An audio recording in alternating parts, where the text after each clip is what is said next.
Salut à toi et bienvenue dans cette nouvelle vidéo. Je ne sais pas ce que tu savais de la solitude, je ne sais pas ce qu'on t'avait dit sur la solitude, si c'est une bonne chose ou bien une mauvaise chose, mais tu peux me croire.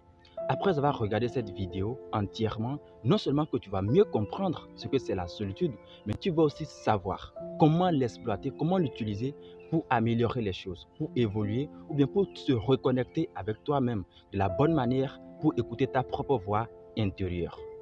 Pour commencer, moi c'est Judy. À travers cette chaîne YouTube, je partage du contenu sur le développement personnel, la motivation et beaucoup de contenu éducatif. Pour me soutenir, tout ce que tu as à faire, c'est très simple. C'est de t'abonner à cette chaîne et aussi lâcher une pouce bleue pour que l'algorithme de YouTube sache que cette vidéo apporte vraiment de la valeur. Et si tu es beaucoup plus sympa, à la fin de la vidéo, tu peux me laisser un commentaire pour partager une expérience avec moi et aussi pour me soutenir vraiment.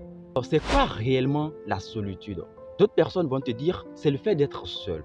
D'autres vont te dire aussi c'est le fait de se sentir seul.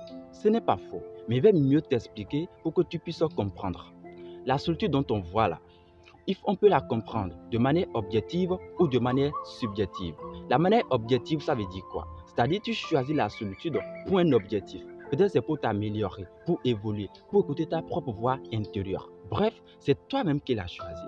Parce que en ce moment, lorsque tu es seul, tu n'es pas perturbé, tu es à l'aise. C'est pour te reconnecter, pour te ressourcer, pour retrouver tes forces.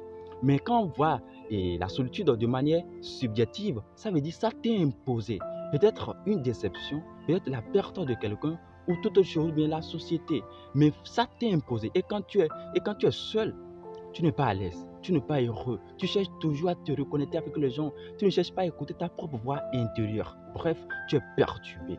Donc dans ce cas, c'est à toi de savoir la différence. Est-ce que tu es seul ou bien tu te sens seul? Donc il faut comprendre, quand on parle de la solitude, on peut parler de la solitude de manière objective et aussi de manière subjective. La manière objective, ça veut dire que tu choisis la solitude pour un objectif donné. C'est toi-même qui l'as choisi. Peut-être, pour ces mois prochains, je vais être seul pour m'améliorer, pour lire, pour apprendre des choses, pour évoluer, pour progresser, pour se reconnecter avec moi-même.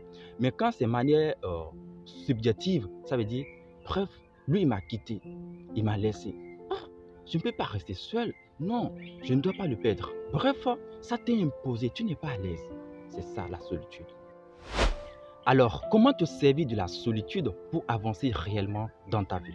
D'abord, tu dois comprendre une chose qui est très très importante. Pour que la solitude te serve à quelque chose, il faut que tu la choisisses. Si ça t'est imposé, tu ne peux rien. Tu ne peux absolument rien. Mais lorsque c'est toi-même qui choisis, qui a décidé d'être seul, de choisir la solitude, ça veut dire que ça peut te servir à énormément de choses. La première des choses que la solitude peut te servir, c'est la lecture. Prends le temps. Lorsque tu es seul, ne sois pas seul juste comme ça. Sinon, tu vas t'ennuyer, tu seras perturbé et forcément, tu vas toujours chercher à te connecter avec les autres forcément.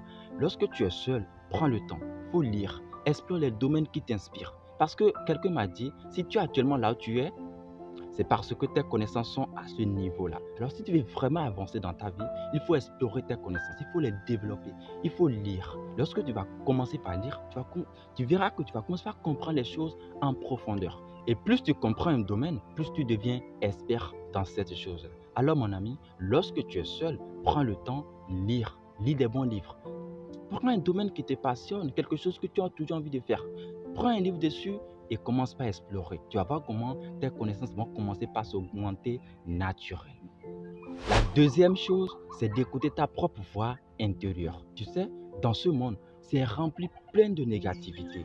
Les réseaux sociaux, la télévision, la radio, tout le temps quand on se dort, quand on se réveille, il y a déjà une nouvelle information qui nous attend. Et cette information, on peut en avoir besoin ou on peut ne pas aussi en avoir besoin. Ce qui fait qu'on oublie d'écouter notre propre voix intérieure. Pourtant, c'est très très important. Si tu veux avancer, tu veux évoluer dans ce que tu fais, tu veux te reconnecter avec toi-même, c'est très important d'écouter ta propre voix intérieure. Lorsque tu écoutes ta propre voix intérieure, ça veut dire que tu sauras que tu vis pour toi-même et non pour les autres.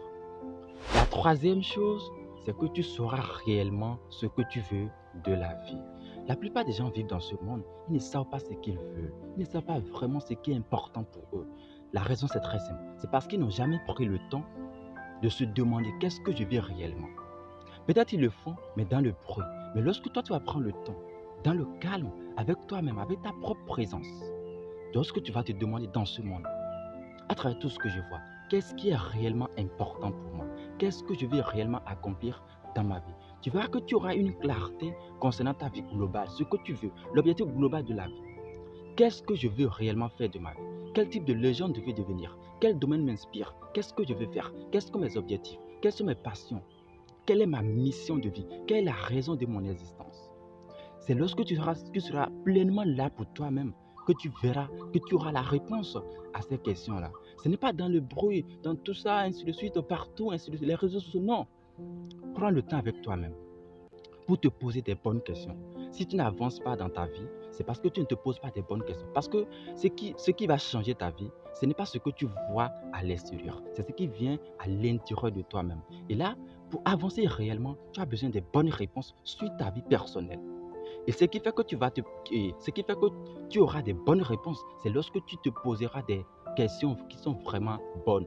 Prends le temps de te poser des bonnes questions pour trouver des bonnes réponses. Tu verras que ce sont ces réponses-là qui vont t'aider à te guider, à savoir ce que tu veux réellement faire de ta vie. Bref, ton objectif global et comment te concentrer pour réellement avancer dans ta vie. Alors pour finir cette vidéo, j'aimerais te rappeler une chose.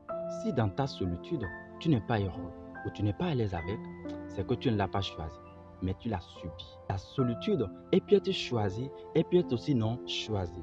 Lorsque tu choisis la solitude, c'est pour un objectif. C'est pour quelque chose donné, c'est pour une raison. Soit c'est pour t'améliorer, soit c'est pour écouter ta propre voix intérieure, ou bien pour grandir intellectuellement ou spirituellement. Mais lorsque tu l'as subi, ça veut dire que ce n'est pas ton choix. Peut-être c'est quelqu'un qui te l'a imposé à travers une déception, une trahison ou la société en général. Tu peux déjà me dire dans les commentaires, est-ce que tu as choisi d'être seul ou bien ça t'est imposé d'être dans cet état-là?